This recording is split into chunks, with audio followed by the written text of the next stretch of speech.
Je vais maintenant répéter une chose que j'ai dite dans le tome 1 et que certains ont beaucoup du mal à saisir. Hitler est au paradis. Tout d'abord, il ne pouvait pas aller en enfer puisque l'enfer n'existe pas.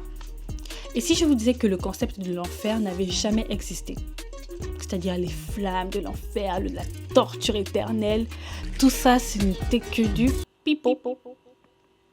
Il faut savoir qu'il y a certaines religions, spiritualités qui n'y croient pas du tout en enfer, voilà, comme les bouddhistes ou encore le judaïsme en fait. Et notamment, nous pouvons aussi ajouter nos ancêtres, nos ancêtres dans la spiritualité africaine, on ne croit pas du coup à l'enfer. La spiritualité africaine ne reconnaît aucun être surnaturel tout puissant qui est lié à l'enfer, destituant le créateur en tant que maître de l'univers. Par conséquent, il n'y a pas de mot pour diable dans la plupart des langues africaines.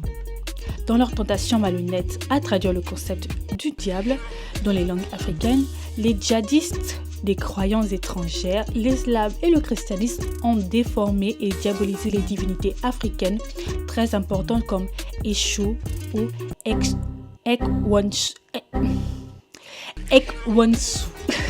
Et du coup, mais qu'est-ce qui se passe donc après la mort?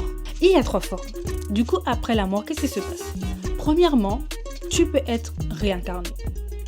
Oui, la réincarnation existe. Du coup, la réincarnation, tu reviens sur Terre. En général, c'est dans ta lignée familiale. Tu peux pas renaître, être réincarné aux États-Unis alors que tu es né au Gabon, à moins vraiment que ta famille soit aux États-Unis.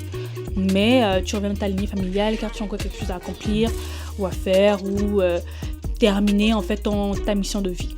Le deuxième pilier, c'est que tu passes au statut d'ancêtre. Tu aides un petit peu ta famille, ta lignée familiale, tu les aides, tu les accompagnes en fait dans leur mission de vie, tu les accompagnes en fait dans leur chemin de vie, dans tout ce qu'ils font. Ils peuvent très bien faire appel à toi en cas de besoin. La fin. Troisième pilier, c'est la mort totale. Tu es mort en tant qu'être humain, tu es mort en tant qu'âme, tu es mort en tant qu'énergie, c'est la mort totale, comme si tu n'avais jamais existé sur le plan physique et spirituel. On pensera à toi, mais tu n'y existes pas, tu n'aides personne et c'est fini pour toi. Pour comprendre cette dernière phase, je vous conseille de regarder la série The Good Place, notamment la dernière saison, qui pour moi incarne mieux ce dernier pilier en fait de la mort totale. Pour conclure, j'aimerais vous dire que je ne vous pousse pas à croire ce que je dis.